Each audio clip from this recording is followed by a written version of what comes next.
The history of the Monarch Mansion. It seems like some sort of an educational institution has always been on the riverfront in Owensboro, Kentucky. When the whiskey distilling empire was raging along the yellow banks of the Ohio River, a whiskey baron, Richard Monarch, would never have thought of the impact his home would have made on future generations of students. Since the Monarch home is no longer standing, the memories of this historical building are extremely hard to come by.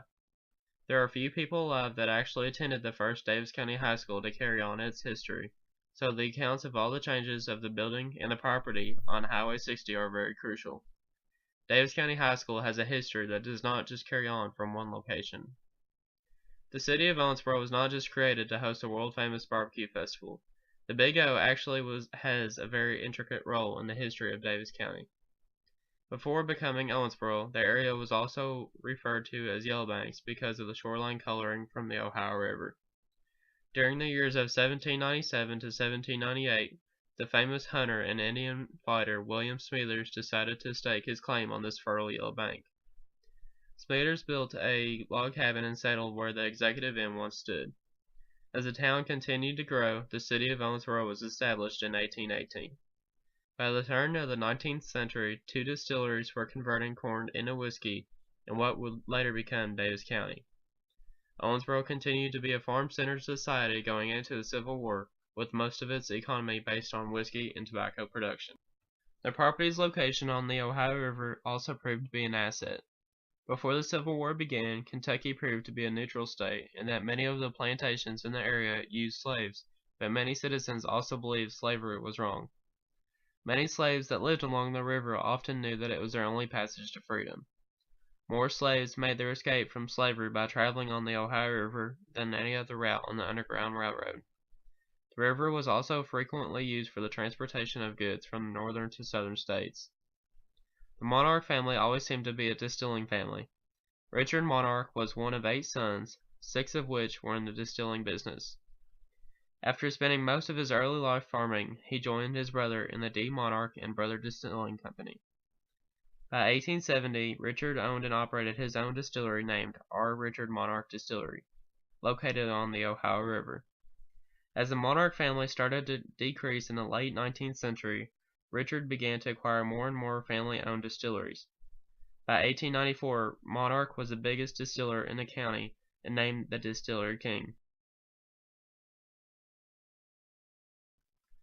As the Monarch's family wealth grew from the distilling business, they began to show their wealth in their homes. The Monarchs hired builder P. E. Payne to pursue this undertaking. The Monarch Mansion was situated atop a knoll of 14 acres along the Ohio River and overlooking all of the distilleries in the family. Payne constructed 4 homes for the family, all of which were constructed using the Queen Anne style of architecture. Marble and granite countertops were installed, as well as expensive and foreign-grown woods. The property also had a servant's house with a lawn that extended to a boat ramp on the Yellow Banks. It is also known that many slaves escaped on this boat ramp in the Underground Railroad. Payne questioned Monarch about the expense of Richard's home, but only got an answer to spare no expense. Payne eventually married into the Monarch family and later entered the distilling business when he became a part of the Sour Mash Distilling Company. 4 homes built by Payne were owned by the Monarchs, and Payne finally built his own at the end of Distillers Row. Payne built his home in 1890 and is one of 2 Payne homes still remaining in Owensboro. The Morris family purchased the Payne house in 1925 and still currently live there. There are many houses along the street that display the historic Queen Anne architecture as well. As the Prohibition hit the distilling industry in 1898, a depression struck Monarch. The expensive taste eventually led to the end of the Monarch liquor empire. Totaling nearly $500,000 in debt and owing almost as much in assets, Richard was forced to sell his mansion in 1900. The former distilling king and his wife later moved to Bon Harbor Hills in Owensboro. As trying another attempt to establish wealth, he purchased the Ed Murphy Distilling at Newman, which also ended up in bankruptcy. In 1901, Louisvillian James Thompson bought the once Monarch distillery known as the Glenmore Distillery. Glenmore is still under current operation in Owensboro. The mansion was not just abandoned, but rather occupied by many hands in its life.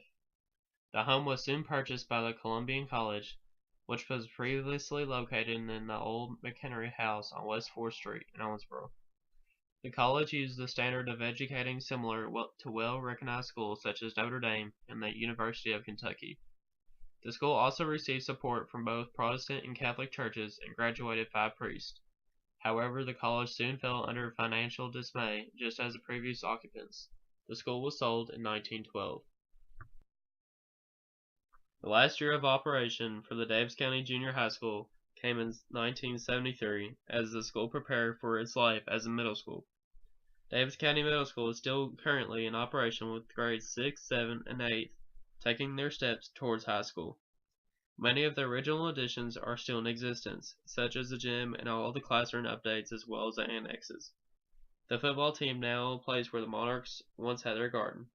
The slave quarters are now the workout room and disciplinary buildings. As the members of the Monarch Mansion continue to fade away, there are always going to be the remains of the history of the lot on the Ohio River.